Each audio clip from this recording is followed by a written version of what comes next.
Welcome to Self-Publishing with Ally, proudly sponsored by Book Vault. Sell high-quality print-on-demand books directly to readers worldwide and earn maximum royalties selling directly. Automate fulfillment and create stunning special editions with Book Vault Bespoke. Visit bookvault.app today for an instant quote. Our self-publishing news stream is sponsored by book cover design company Mibble Art. They offer unlimited revisions, take no deposit to start work, and you pay only when you love the final result. Get a book cover that will become your #1 marketing tool. And now, here's your host for Self-Publishing with Ally, Dan Holloway.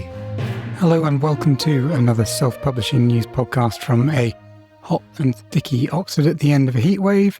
And we have all kinds of things for you this week, from a fascinating looking conference in London to interesting or possibly disappointing news about TikTok and lots more encouraging news about audiobooks.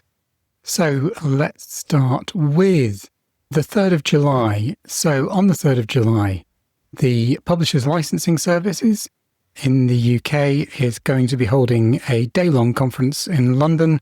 It's free to attend. I am expecting to be there and therefore obviously will report on what's going on.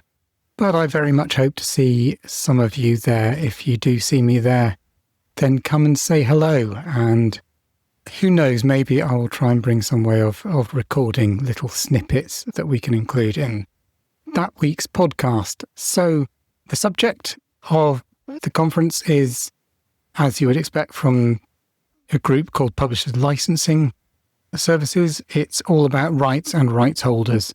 So they're going to be talking all things copyright and licensing, and in particular, copyright and AI. There is a series of interesting speakers who are leading figures in the field. There are all sorts of very, very interesting looking panels, and the one that really caught my eye is one that's on shadow libraries. So shadow libraries, of course, you will remember, were in the news very prominently just a few weeks ago when it was revealed in the AI lawsuit against Meta that Meta had been using one of the most infamous shadow libraries, LibraGenesis or LibGen, to train its AI allegedly on the contents of that shadow library, which are made up of basically links to works which not all of which have been included with their owner's consent. In fact, a large number of which are basically links to pirated copies. And so a lot of us discovered that our works actually were contained in these shadow libraries, and that therefore they may well have been used to train AI. So anyway, an interesting session is going to be looking at what role shadow libraries play in the ongoing landscape around rights and AI. And I think the only other thing news-wise that we had on AI was a growth in the number of social media platforms that are including do not scrape clauses in their terms and conditions. So Mastodon is the latest to do this. So on their Mastodon.social server, obviously it's a decentralized network, so not all instances of Mastodon are on the Mastodon.social server. I think I've got that technically right. But the ones that are, it is in their terms and conditions, basically telling bots not to scrape. So what you post on there will not find its way into AI training. So yeah, that's the AI news from this week. Moving on to audiobooks, we've seen a lot of interesting figures on audiobook growth recently from the US and from Spotify. And the latest set of figures for the boom in 2024 comes from the UK Publishers Association. And it has found that audio downloads in 2024 were up 31% over 2023. So that's obviously massive growth. That's not just double-digit growth. That's big double-digit growth. And interestingly, audiobooks made up almost half of the digital market. And I've done some math around the fact that audio downloads up 31%, the digital market is up 17%, ebooks still make up more than half of that market. So actually, ebooks have been growing at a pretty good rate too. I make that somewhere in the medium single figures of growth, which for a market as established as ebooks is not bad at all. Overall, the biggest growth has come from fiction, and this is over digital and print.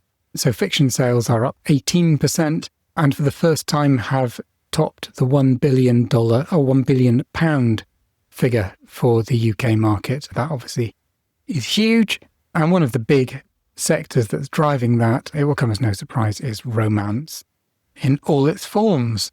And to celebrate romance in all its forms, I found a really interesting story this week on London's first ever romance-only bookstore called, rather delightfully, Saucy Books. And it has something called a Smart Hut, which is absolutely exactly what you would imagine. It's a sort of a room reminiscent of some of those shops that many of us may remember from our youth, where there was a section at the back that was just for grown-ups.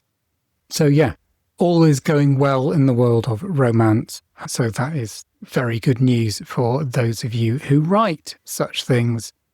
Things are not going so well, however. Whatever genre you write, if you decided to put your eggs in one of the TikTok baskets. So TikTok obviously is a massive driving factor in the sale of books. BookTok is cited again and again by booksellers and publishers as fueling growth. And TikTok itself obviously works closely with influencers, enabling influencers to work with brands of their choice. It does so through the likes of the TikTok shop. And last year, at the end of last year, TikTok's owner ByteDance announced that it was going to be capitalizing on the success of the BookTok phenomenon by launching its very own press. It was going to be called Eighth Note Press, and it would, I guess, basically use all the data that TikTok have got about what kind of things sell to their readers.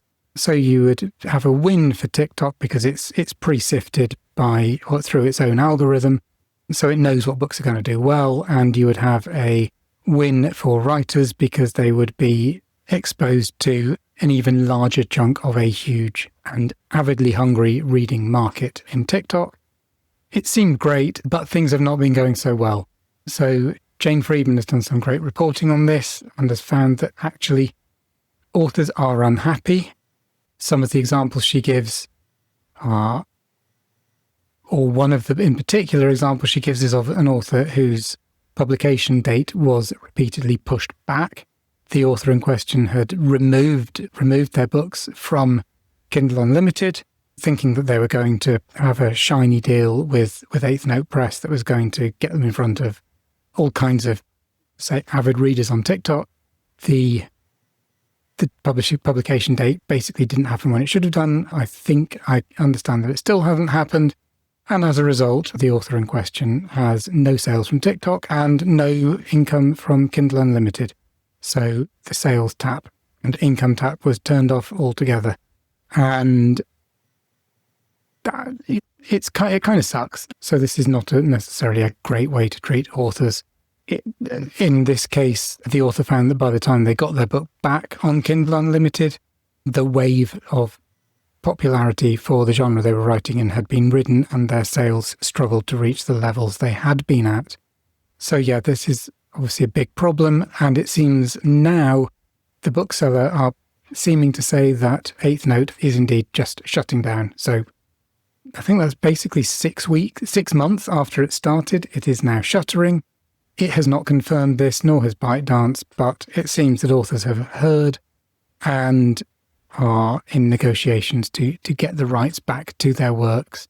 So, yeah, that's not good news to finish with. It goes to show that some things aren't necessarily the win-win they seem to be, and that in some cases authors might do better to stick entirely with the indie option. And with that, I will leave you and go and try and cool myself down and look forward to speaking to you again this time next week. Thank you. You have You've been listening to Self-Publishing with Ally, proudly sponsored by Book Vault. Sell high-quality print-on-demand books directly to readers worldwide and earn maximum royalties selling directly. Automate fulfillment and create stunning special editions with Book Vault Bespoke. Visit bookvault.app today for an instant quote. Our self-publishing news stream is sponsored by book cover company Mibble Art. They offer unlimited revisions, take no deposit to start work, and you pay only when you love the final result. Get a book cover that will become your #1 marketing tool. And if you haven't already, we invite you to join our association and become a self-publishing ally. You can do that at allianceindependentauthors.org.